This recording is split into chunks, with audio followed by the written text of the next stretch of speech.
Dear superiors, conference, and members of the Salesian family and friends, we are going to the end of October, the month dedicated to pray for the missions of the Church.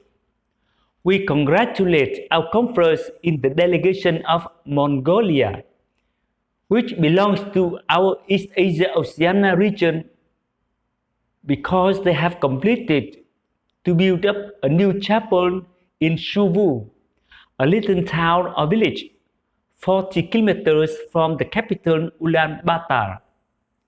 Our Salesians have succeeded to lay seeds and make grow the early Christian community over there. A few years ago, I had an opportunity to celebrate the Sunday Mass in this village in a small room with 5 to 6 Catholics and some catechumens. Today, the community has grown with 76 baptized. We can clearly see the blessing of God upon our Salesian missionaries in this faraway country, upon their labor to nurture the faith, to inculcate the Salesian charism into this nomadic people. Indeed, they have labored very hard to overcome so many difficulties. The weather very cold, the the Mongolian language is one of the most difficult language in the world, even for those who have known 2 or 3 foreign languages. And then we are entering November, the month the Church celebrates the glory of Christians in heaven and prays for those in the purgatory. In this atmosphere of looking up to the end of the world and to our final destination, we are invited to grow in sanctity, each in his or her own status of life. We are very privileged to be formed, to be educated, and to live in the school of Salesian spirituality, which Saint Francis of Sales 400 years ago taught us. He left a precious treatise, The Introduction to Spiritual Devout Life, in which he stressed that each Christian was called to sanctity in his or her ordinary life.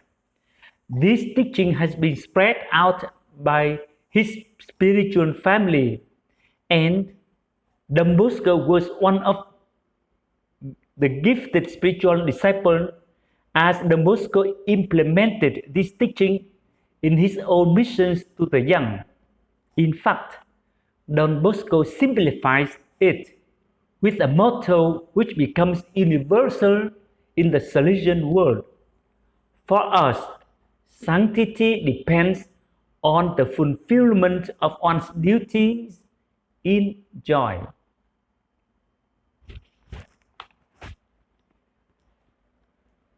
The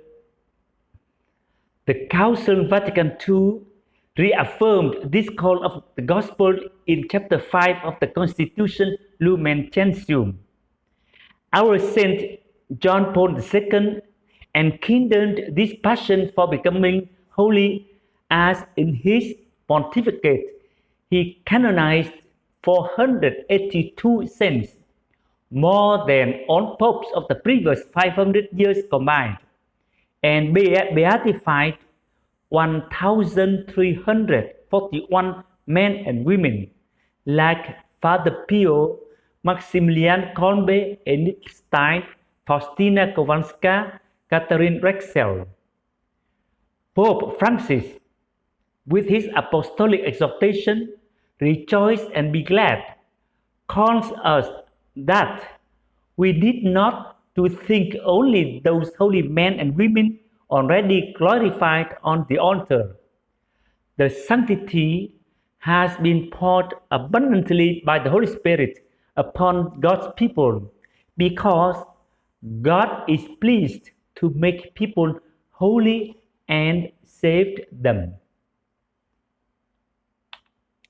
Indeed, as Pope Francis explains, God draws us to Himself, taking into account the complex fabric of interpersonal relationships present in a human community. In these, the parents who raise their children with immense love, in those men and women who work very hard to support their families, in the sick, in elderly religious who never lose their smile, in their daily perseverance, we can see the holiness of the church militant.